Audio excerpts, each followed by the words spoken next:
If you reflect on how enterprise environments have evolved, you will notice something profound. The network is no longer the boundary.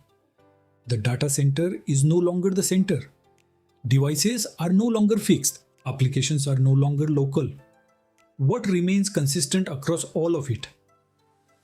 Identity. Every access request, whether to cloud workloads, SaaS applications, APIs, DevOps pipelines, or on-prem systems, is driven by an identity. In modern enterprises, identity is not just an authentication service. It is the control plane of security. If you secure identity properly, you control access everywhere. If identity is weak, every other control becomes fragile. Identity-centric architecture means you design your enterprise security posture around identity verification, authorization, governance, and lifecycle management. It is not one domain among many. It is the foundation. In traditional environments, the perimeter was the firewall. Today, the perimeter follows the user. When employees work remotely, partners access APIs, and cloud workloads scale dynamically, trust cannot depend on network location. Identity becomes the new perimeter. You must design architecture that answers these questions every time access is requested. Who is requesting access? What role do they have? What device are they using? What is the risk posture? What data or system are they trying to access? This is the essence of zero trust applied through identity. Instead of granting broad access based on internal network presence, you enforce context-based identity verification. For example, a finance user accessing payroll data from a managed device inside corporate geography may receive seamless access. The same user accessing from an unmanaged device in a high-risk location may face additional verification or blocked access. Identity becomes dynamic and contextual.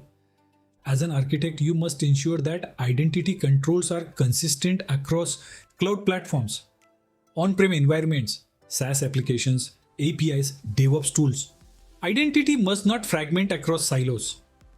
If identity is the new perimeter, privileged identity is the master key. Attackers increasingly target privileged accounts because they provide exponential impact. Your architecture must treat privileged access as a high-risk domain. Privileged access management (PAM) should include separation of standard and privileged accounts, just-in-time access elevation, role-based authorization, session monitoring, approval workflows, access expiration controls. Instead of permanently granting administrative rights, you design temporary privilege models. For example, a cloud administrator may request elevated access for a specific task, receive approval, and automatically lose elevation after completion. This reduces standing privilege risk. As an architect, you must define what constitutes privileged access, how privilege roles are defined, how privilege is monitored, how privilege is revoked. Privilege identity governance must align with enterprise risk appetite. Without strict governance, privilege sprawl becomes inevitable.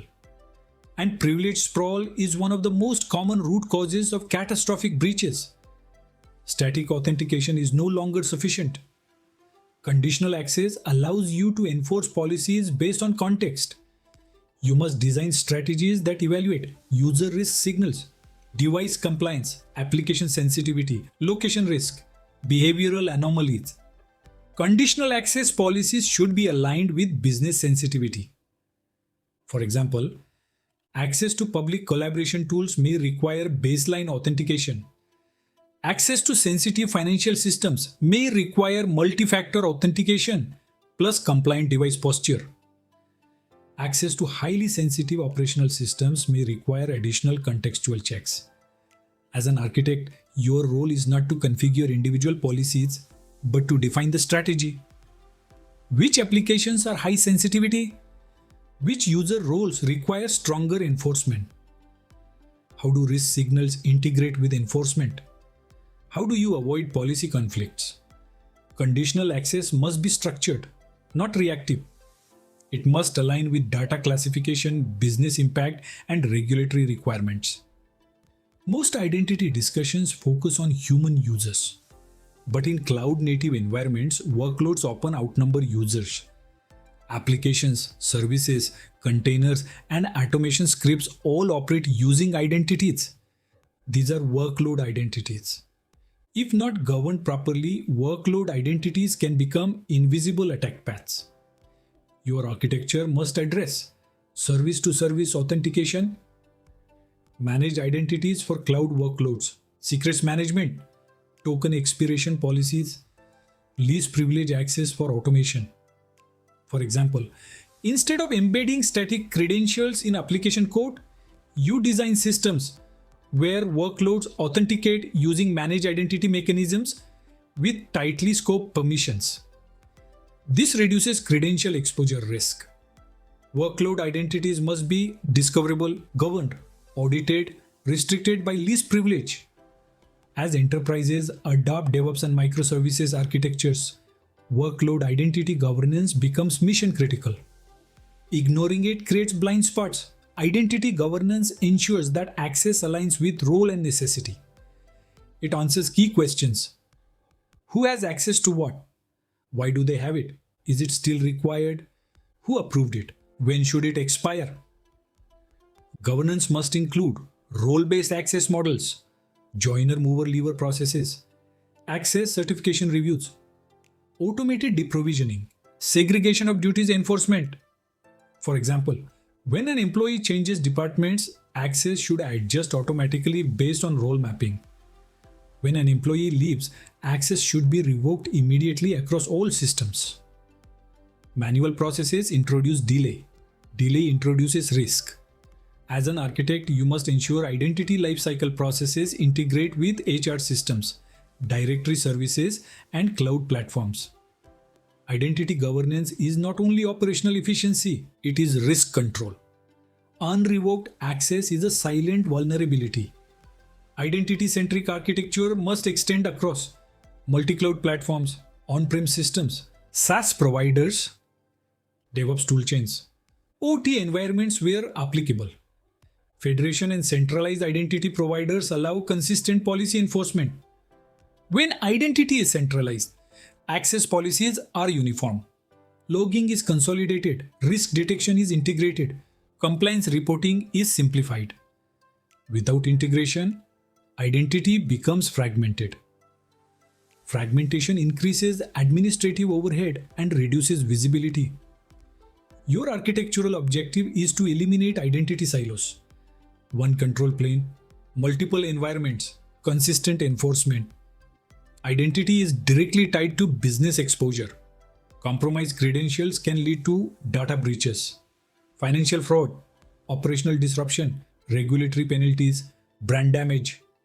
Therefore, identity investment must align with business risk tolerance. If your organization handles sensitive personal data, identity assurance levels must be high. If your organization operates critical infrastructure, privilege access controls must be extremely strict. You must translate identity initiatives into risk reduction narratives. Instead of saying, we are implementing identity governance, say, we are reducing unauthorized access risk and strengthening compliance posture. Business alignment strengthens executive support. To operate strategically, you must measure identity maturity.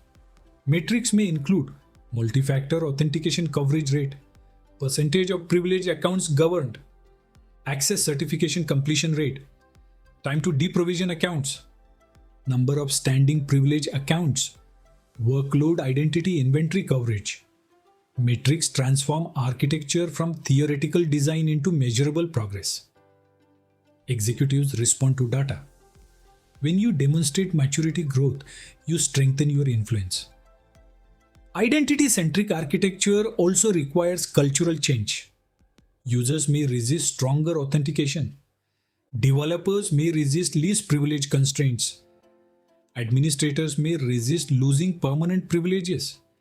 You must communicate why identity controls protect the organization, how dynamic access reduces risk, how governance improves audit readiness, how automation reduces operational burden. Identity controls should be designed with usability in mind. Security that is excessively complex leads to workarounds. Architectural maturity balances security and user experience. Ask yourself, is identity centralized and governed across your enterprise? Do you know who holds privileged access? Are workload identities discoverable and managed? Are access decisions contextual and dynamic? Is identity lifecycle automated or manual? If identity is weak, every other control can be bypassed. If identity is strong, your entire enterprise posture strengthens. Identity-centric architecture is not a domain. It is the foundation. If this lecture helped you understand why identity is the backbone of modern enterprise security architecture, make sure you subscribe to this series. In the next session, you will explore network security architecture and how segmentation integrates with identity-centric design. Like this video if you found it valuable. Comment below and tell me, is your organization truly identity-centric or still network-centric?